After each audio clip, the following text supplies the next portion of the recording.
Good afternoon student. আজকের অনেক দিন পরে তোমাদের সঙ্গে আমার দেখা হচ্ছে। আশা করছি তোমরা সবাই করোনাতে সুস্থ আছো, বাড়িতে আছো। আচ্ছা, লকডাউনের জন্য আমাদের তো কলেজ বন্ধ, সেই কারণে আমি তোমাদের চ্যাপ্টারগুলো পড়াতে পারছি না, কন্টিনিউ করতে পারছি না। তো সেই কারণে আমি ঠিক করলাম, এতদিন আমি তোমাদের হোয়াটসঅ্যাপে পিডিএফ দিয়েছি, আজ ভাবলাম যে তোমাদেরকে আমি ভিডিও করেই জিনিসগুলো বোঝাই। কারণ না বুঝলে তোমাদেরও সমস্যা হবে, কারণ এক্সাম হয়তো হবে, কিন্তু সেই জন্য আমি তোমাদের ক্লাসগুলো কন্টিনিউ করার জন্য আমার নতুন ইউটিউব চ্যানেল আজকে থেকে খুলছি। সেখানে তোমরা আমার সমস্ত রকম তোমাদের যা যা টপিক পড়ানো হবে সব ভিডিও পাবে। তোমরা সেগুলো প্লিজ একটু দেখো, কিছু যদি বুঝতে অসুবিধা হয় কমেন্ট বক্সে লিখো, আর না হলে আমাকে হোয়াটসঅ্যাপও করতে পারো। চলো আজকের আমরা শুরু করছি। তোমাদের যে পড়িয়েছিলাম ডিসি কারেন্ট, সেখানে আমি বলেছিলাম ডিসিও আছে আমাদের কারেন্ট, আবার এসি কারেন্টও আছে। আমি আজকের তোমাদের শুরু করছি এসি কারেন্ট।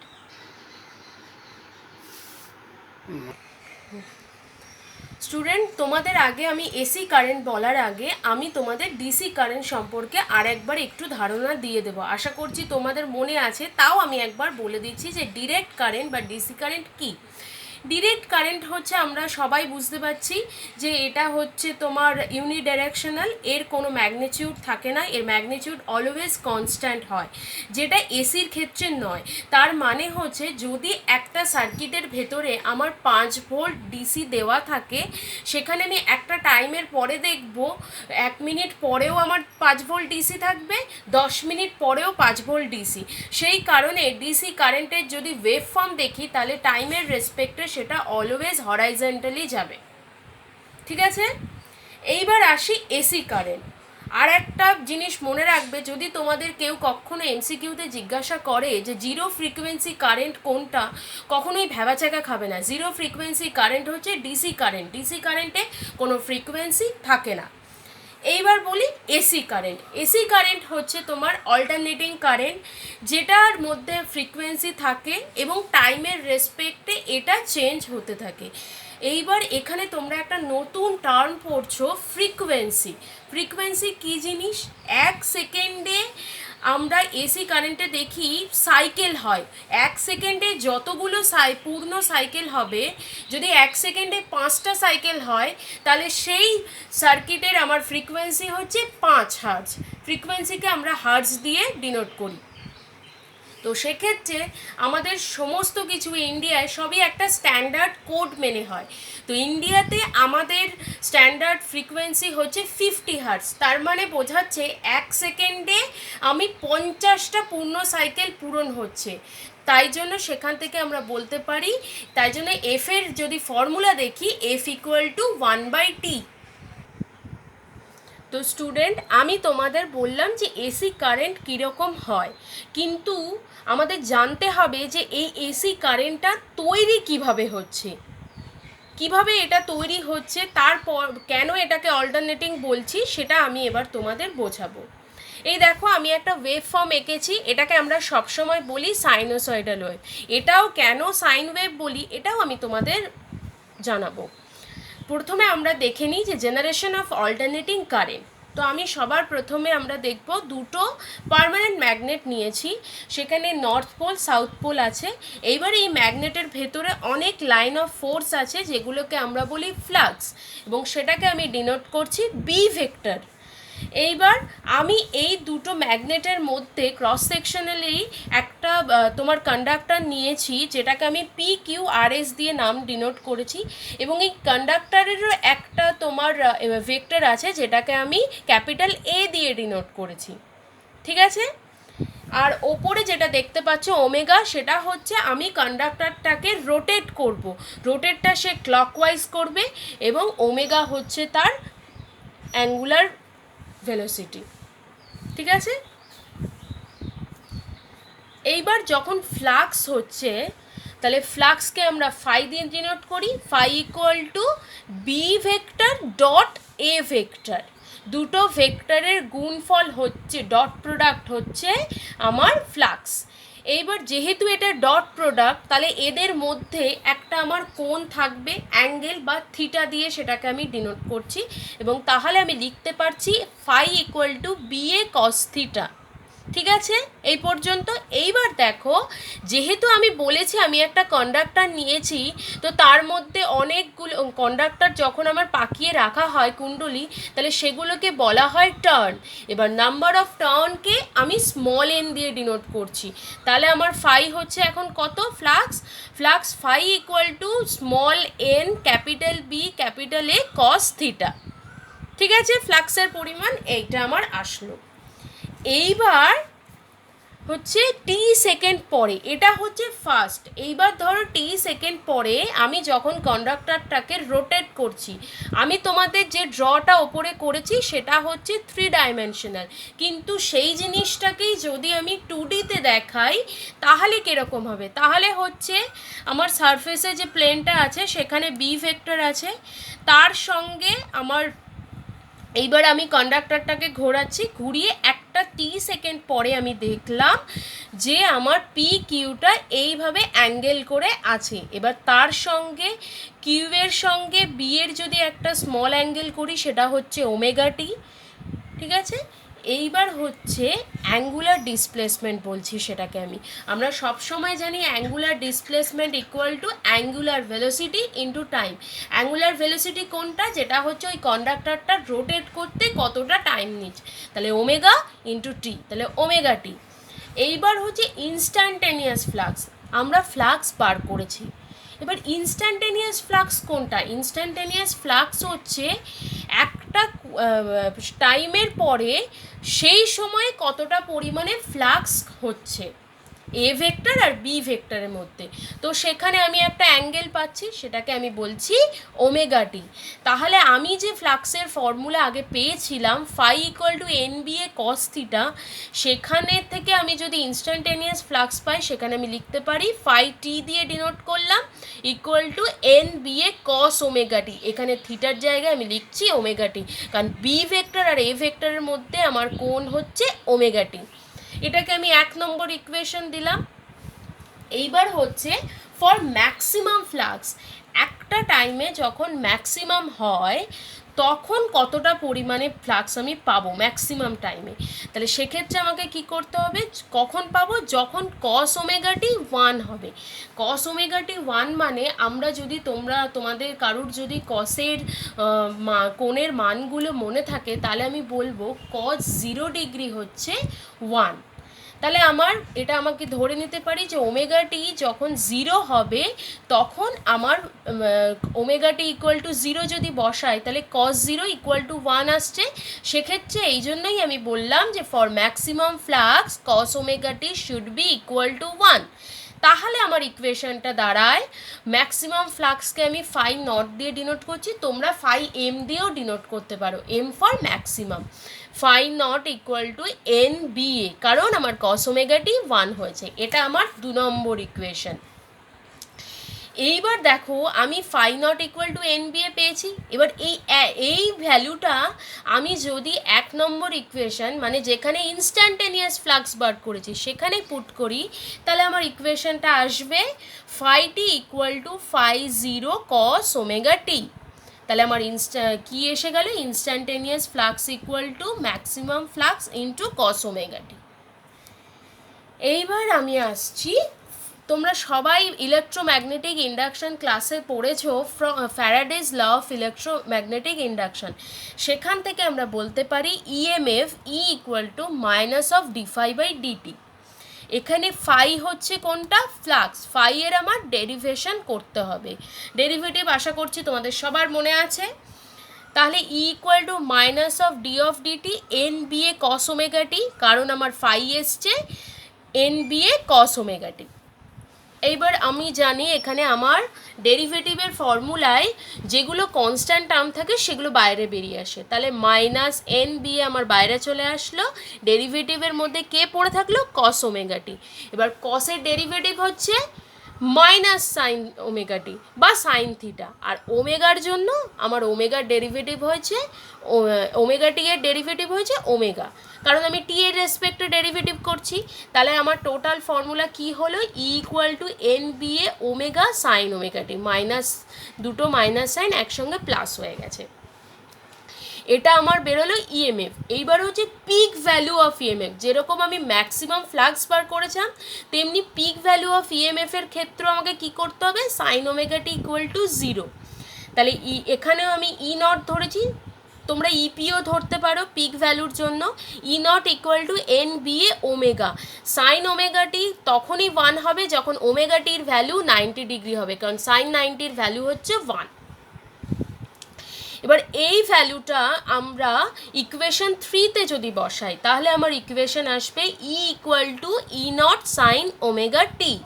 এটা হচ্ছে আমার ইএমএফ আসলো। এইবার আমি এখান থেকে কারেন্ট বার করতে পারি। কারেন্ট তোমরা সবাই জানো, current I equals to V by R. এবার ভিটাকে আমরা ভি এর মধ্যে ইও পাই, কারণ ইও হচ্ছে একটা টাইপের আমার ভোল্টেজ। তাহলে I equal to E by R, সেখান থেকে আমি আই লিখতে পারি I equal to E zero sine omega T by R. এইবার সেখানে আবার আমি পুট করতে পারি I equal to I zero sine omega T, কারণ ই জিরো বাই আরও কিন্তু আই জিরো, যেহেতু এখানে ই জিরো আছে তাই এখানে আই জিরো হলো। তাহলে আমার 3টে ফর্মুলা আমি পেলাম। কি কি পেলাম? ফাই বার করতে দিলে ফাইয়ের ফর্মুলা হচ্ছে phi T equal to phi zero cos omega T. EMF বার করতে দিলে ইএমএফের ফর্মুলা হচ্ছে E equal to E zero sine omega T. আর যদি আই বার করতে দেয় I equal to I zero sine omega T. এই পুরোটা হচ্ছে কিভাবে আমার অল্টারনেটিং কারেন্ট জেনারেট করছে। এটা তোমরা সবাই পড়বে। বুঝতে না পারলে অবশ্যই আমাকে কমেন্ট বক্সে লিখে জানাবে, আমাকে সাজেশন দিও কেমন লাগলো। বলেছিলাম যখন জেনারেশন অফ এসি সার্কিট দেখাচ্ছিলাম, তখন আমি বলেছিলাম যে কেন আমার एसी সার্কিটে যে वेव फॉर्म হয় সেটাকে আমি साइन वेव बोली। ओके, जो लोग बंगाली में समझ में नहीं आ रहा है उनके लिए मैं हिंदी में बता रही हूँ। जब मैं जनरेशन ऑफ एसी करंट बता रही थी तब मैंने एक ड्रॉ किया था वेव फॉर्म।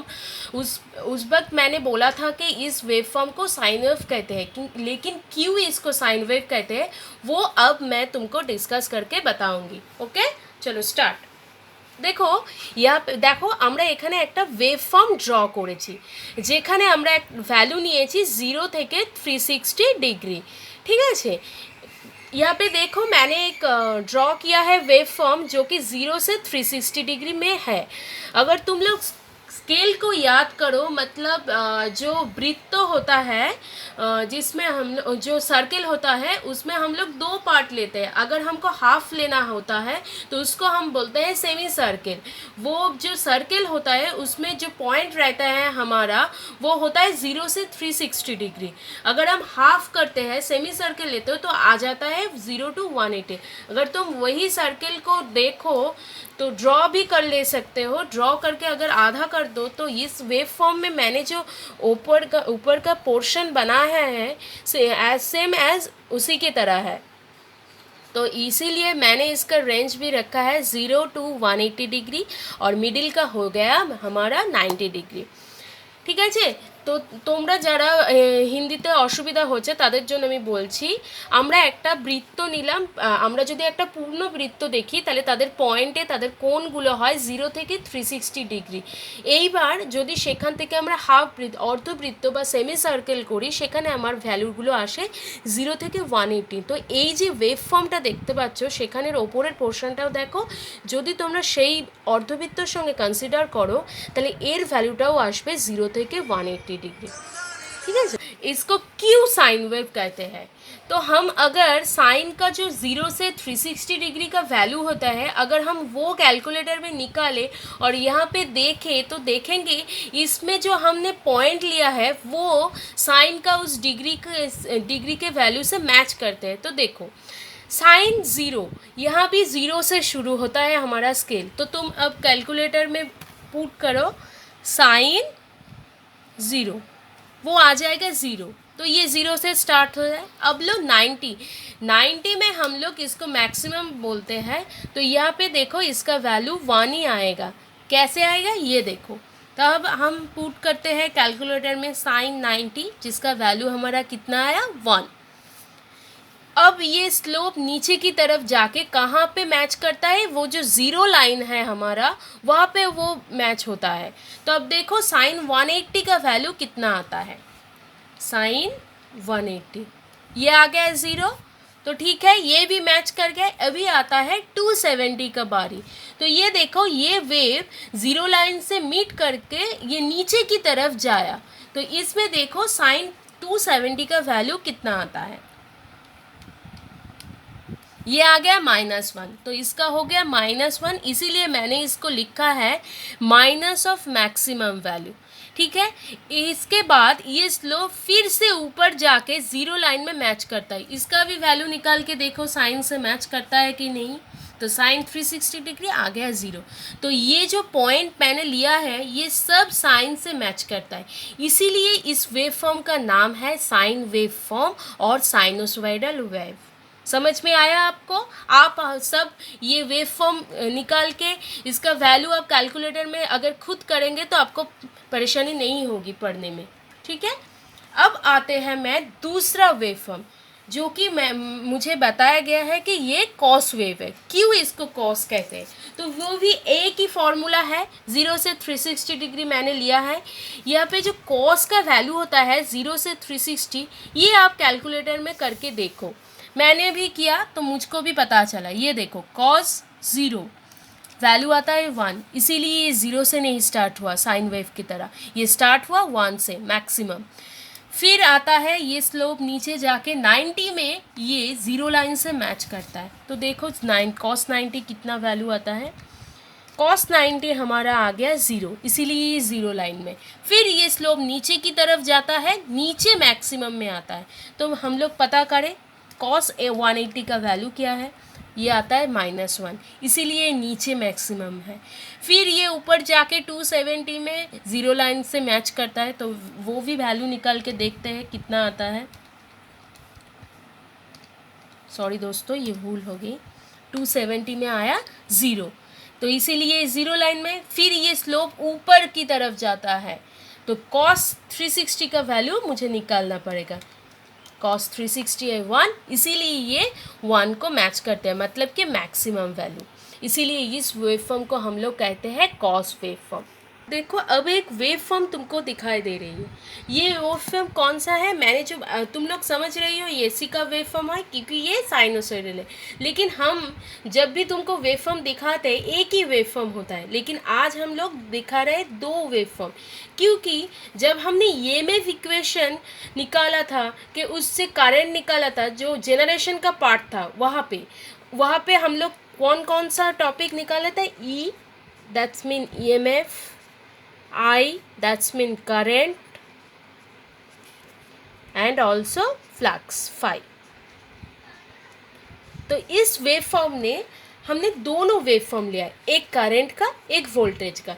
अब तुम लोग सोच रहे होगे कि मैम क्यों वो जो बड़ा वाला है उसको वोल्टेज दिया है, वो जो छोटा वाला है उसको आई दिया है? क्योंकि हम जब एक कंडक्टर के ऊपर करंट जो वोल्टेज पास कर रहे हैं वहाँ पे करंट भी होगा। लेकिन तुम लोग देखो, अगर तुम कोई इलेक्ट्रॉनिक चीज़ खरीदो कि कोई भी सर्किट करो, वहाँ पे देखना वोल्टेज का वैल्यू हमेशा ज़्यादा रहता है। वो 220 वोल्ट हो सकता है, 440 हो सकता है, 66 kV हो सकता है। लेकिन अगर तुम करंट पे ध्यान दो तो करंट देखेगा कभी आया 0.5 एम्पियर, 0.10 एम्पियर, यही।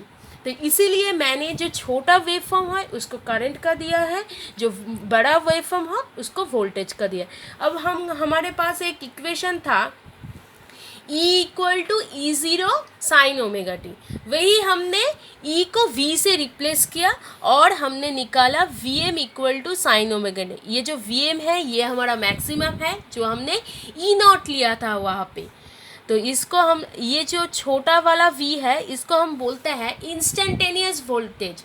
मतलब कि तुम लोग पीक में कौन सा वोल्टेज वो तुमको पता है, लेकिन ये जो पॉइंट रहता है यहाँ पे तुम लोग कौन सा वोल्टेज आएगा ये तुमको पता नहीं। इसका फॉर्मूला है v = Vm sin ω t।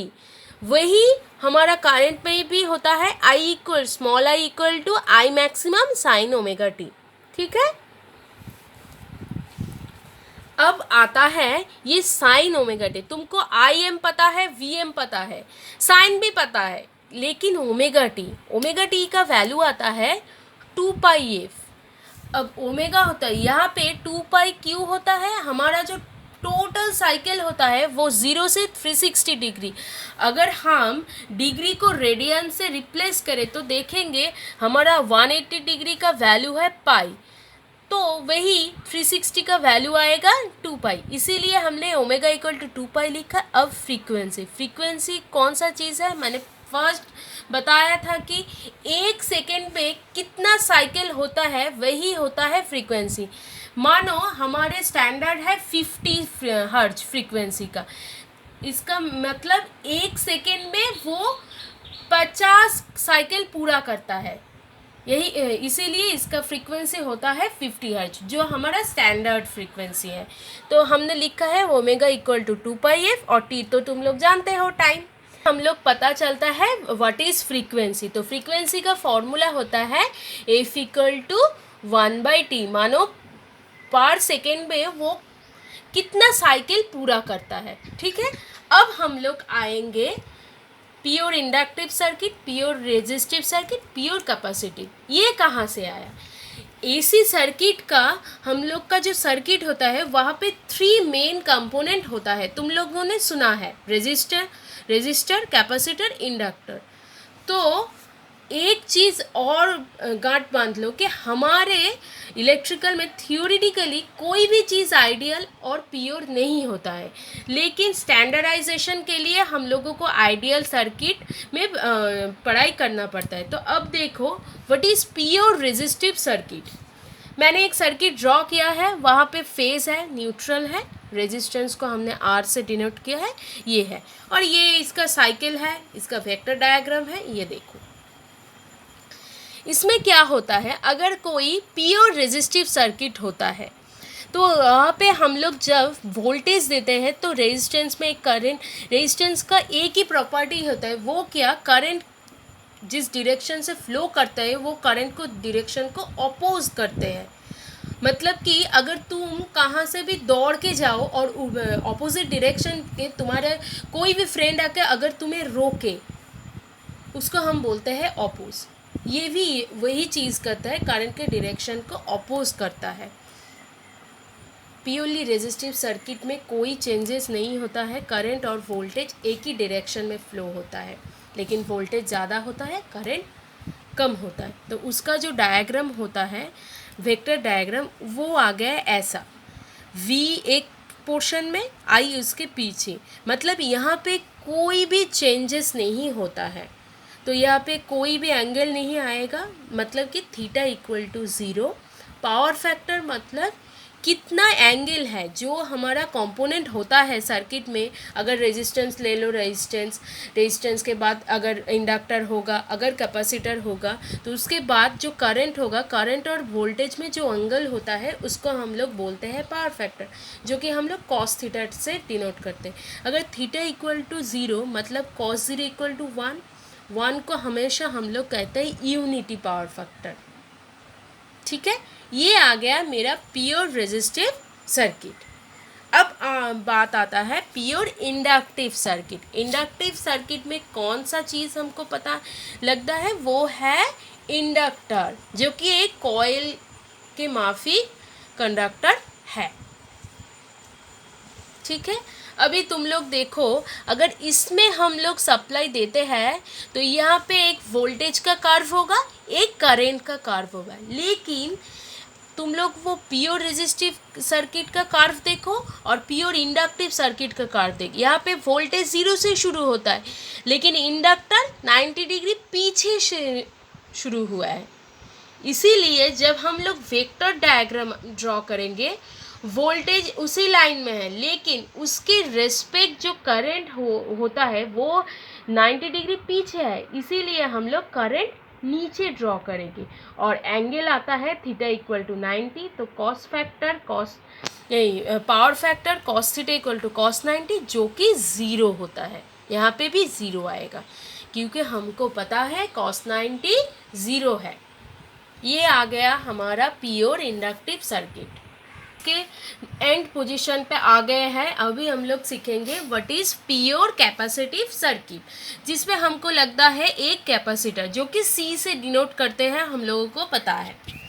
तो अगर हम एक प्योर कैपेसिटिव सर्किट देखें तो वहाँ पे देखेंगे कि वोल्टेज और करंट का कर्व जो है वो भी अलग है इंडक्टर की तरह। वहाँ क्या होता है, हमारा वोल्टेज स्टार्ट होता है 0 से, लेकिन करंट स्टार्ट होता है 90 डिग्री आगे से, और वे पॉजिटिव एंड से शुरू होता है। तो यहाँ पे क्या होगा, इंडक्टर की तरह उल्टा फॉर्मेशन होगा। यहाँ पे होगा वोल्टेज होगा, वोल्टेज से आगे 90 डिग्री मतलब पॉजिटिव दिक में करंट है, तो ये हो जाएगा हमारा वेक्टर डायग्राम, जहाँ पे वही पावर फैक्टर 0 ही होगा बिकॉज cos 90 इज 0, लेकिन वहाँ पे नेगेटिव एज में था, यहाँ पे पॉजिटिव एज में है। और एक बात स्टूडेंट, आपको अगर दिक्कत है कि प्योर सब स्टूडेंट को ये दिक्कत होता है प्योर कैपेसिटिव सर्किट और प्योर इंडक्टिव सर्किट के वेक्टर डायग्राम में, तो मैं एक चीज़ आपको बता देना चाहती हूँ, वो एक स्मॉल फॉर्मूला है, आप वहाँ से याद कर लीजिए। तो आप लोग लिखिए सिविल, इसको आप दोनों तरफ ब्रेक कर दीजिए, तो क्या आ जाएगा, यहाँ पे देखिए SCIV और यहाँ पे आएगा VIL। तो अगर हम प्योर कैपेसिटिव सर्किट के बात कर रहे हैं, यहाँ पे देखिए C for capacitor, I for current, V for voltage. ठीक है, यहाँ पे क्या है, कैपेसिटर के सर्किट में क्या होता है, V के आगे I है, तो यही होगा हमारा वेक्टर डायग्राम में, V के आगे I। यहाँ पे जो है ये इंडक्टर है, L फॉर इंडक्टर, यहाँ पे क्या होगा, I के आगे V है, इसीलिए हम लोग वो जो ड्रॉ किए थे वहाँ पे देखे हैं V के 90 डिग्री नीचे है I। ठीक है दोस्तों, समझ में आई बात, ये फॉर्मूला आप लोग याद कर लेना, तो यहाँ पे आपको वेक्टर डायग्राम में कोई दिक्कत नहीं होगी प्योर इंडक्टिव सर्किट और प्योर कैपेसिटिव सर्किट में। तो समझ में आ गया है कि प्योर इंडक्टिव सर्किट क्या है। जब मैंने रेजिस्टिव सर्किट बताया था तब तुमको बताया था रेजिस्टर का क्या काम है, तो यहाँ पे भी इंडक्टर का एक काम होता है। इंडक्टर का काम है, ये जो सर्किट होता है, इंडक्टर में एक मैग्नेटिक फील्ड होता है, जब भी हम लोग वोल्टेज देते हैं तो ये मैग्नेटिक फील्ड में फ्लक्स तैयार करता है। ठीक है, ये इंडक्टर का मेन काम होता है। और उसके बाद हम लोग एक टॉपिक के ध्यान देते हैं, वो होता है inductive reactance, that's mean Excel.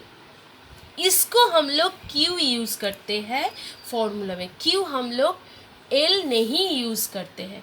इसका एक ही काम हम बताती हूँ, हमारा जो रेजिस्टेंस है उसका एक ही काम है, करंट के डायरेक्शन को अपोज करना, लेकिन इंडक्टर का एक ही काम नहीं होता है। इंडक्टर अपोज नहीं करता है, वो काम करता है फ्लक्स प्रोड्यूस करता है। उसके बाद अगर थोड़ा भी कोई बच जाए टाइम, उसमें वो करता है थोड़े से करंट को वो अपोज करता है, उसको हम लोग बताते हैं इंडक्टिव रिएक्टेंस। और एक्सेल इक्वल टू, इसका फॉर्मूला है 2πf × L। इसीलिए इसका जो यूनिट होता है वो ओहम में होता है, जो कि हमारा रेजिस्टेंस का यूनिट है।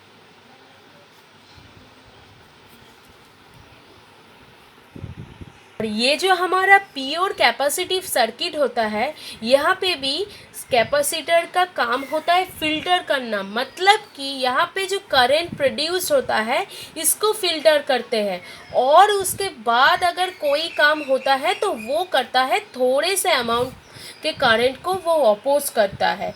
इसीलिए ये जो एक्सी टर्म होता है इसको हम बोलते हैं कैपेसिटिव रिएक्टेंस, से ही वो काम करते हैं, थोड़े से अमाउंट को करंट को वो अपोज कर देता है, इसीलिए इसका भी यूनिट होता है ओहम। ठीक है, अब समझ में आया, क्यू एक्सी और एक्सएल का यूनिट होता है ओहम। बोलो। ওকে স্টুডেন্ট, আজ আমি এই পর্যন্তই তোমাদেরকে পড়ালাম। আশা করছি আমার এই ভিডিওটা থেকে তোমাদের অনেক লাভ হবে। তোমাদের যা যা ক্ল্যারিফিকেশন আছে আগে এই ভিডিওটা দেখবে। যদি কোনো প্রবলেম হয় অবশ্যই আমাকে হোয়াটসঅ্যাপ বা এই ভিডিওর কমেন্ট বক্সে লিখে জানিও, আর আমার এই ভিডিওটা তোমাদের কেমন লাগলো সেটাও সাজেশন দিও।